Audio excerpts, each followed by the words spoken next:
1980స్లో ఒక ట్రెండ్ నడిచింది. అదేంటంటే neon blue colour I shadows, red lipsticks అనే ఒక ఫేక్ బ్యూటీ ట్రెండ్ నడుస్తున్న టైం అది. కానీ ఒక్క ఉమెన్ దీనికి మాత్రం సింప్లీ నో అని చెప్పింది.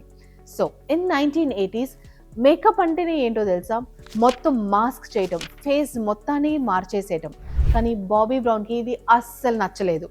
ఆమె philosophy was very very simple. ప్రతిరోజు ఒక అమ్మాయి లేచినప్పుడే చాలా అందంగా కనపడాలని. So she launched 10 different brown color lipsticks. No drama, no over design. So the whole world literally went crazy. So she proved only one thing. Leader అవ్వాలంటే లౌడ్గా ఉండాల్సిన అవసరం లేదు, హానెస్ట్గా ఉంటే చాలు. హర్ బ్రాండ్ సక్సెస్ అంత స్ట్రాంగ్ అయిందంటే ST ladder brand just 4 yearsలోనే 74 million ఆమె ప్రోడక్ట్స్ని, బ్రాండ్ని అక్వైర్ చేసింది. సో సిసిరోస్లో నేను కూడా చెప్పేది చాలా క్లియర్. న్యాచురల్ లుక్ చేయటం ఈజియెస్ట్ కాదు, అదే చాలా hardest skill and the highest earning skill కూడా. మీరు కూడా మాస్క్ చేయటం మానేసి అందాన్ని రివీల్ చేయటం స్టార్ట్ చేయండి.